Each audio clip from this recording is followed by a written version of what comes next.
In this video, we will look at the latest news regarding PlanetWatch as of 7th of October 2021. We have news regarding sensor batches, onboardings and public health. Coming right up.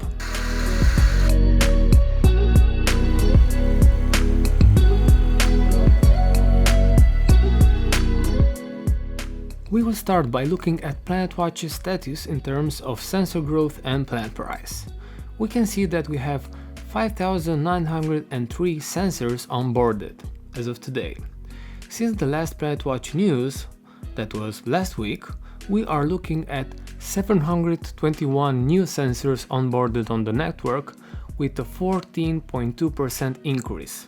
Talking about the token value, we are looking at 32 cents at the moment of the recording and around 9% increase in price since last week.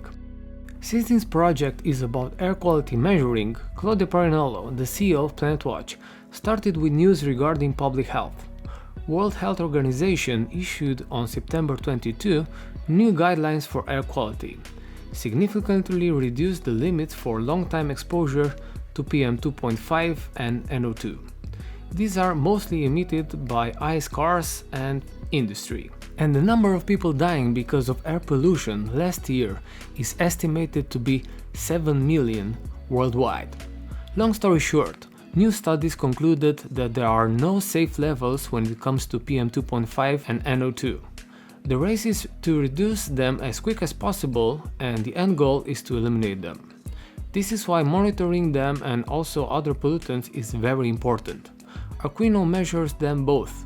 That's why PlanetWatch matters, and their mission is towards public health by keeping things in check. Tell me in the comment section below if you want me to do a series on facts and data on why PlanetWatch matters, what big data is, and why they have a market value.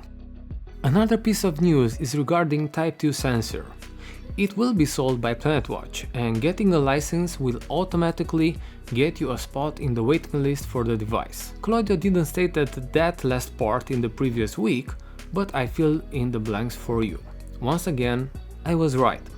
Hit that thumbs up button if you find my suggestions useful. People who bought the license last week after viewing my video are in the first 500 in the planetwatch.io website, and I guess the situation is about the same for planetwatch.us website. Subscribe if you want me to update you on all the things that matters regarding PlanetWatch. Regarding Type 3, since October the 5th, mails with links to purchase the first batch sensors are starting to roll out.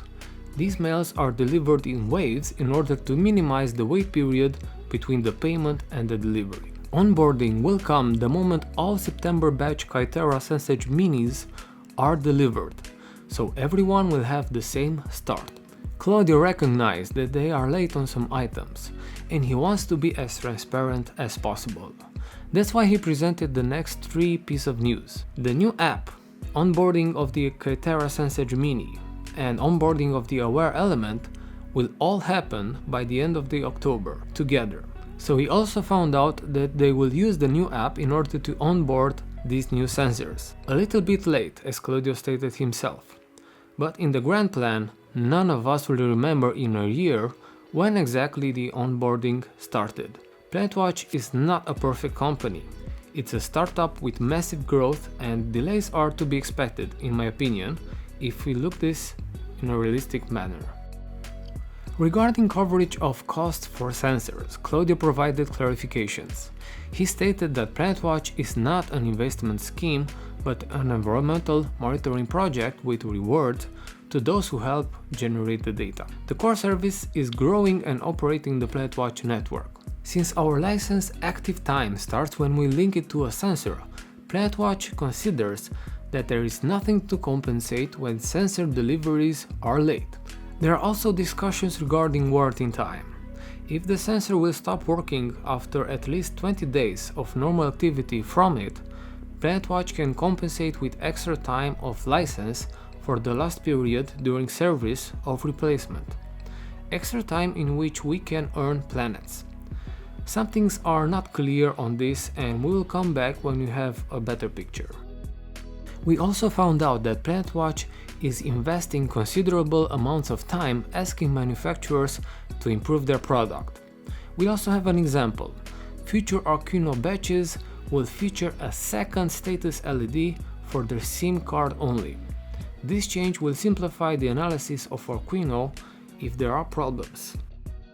Another piece of news is related to Claudio being to a CERN alumni meeting where the goal was to establish a stronger relation with this prestigious scientific center. As you might know, PlanetWatch is a CERN spin-off and it does leverage their technology.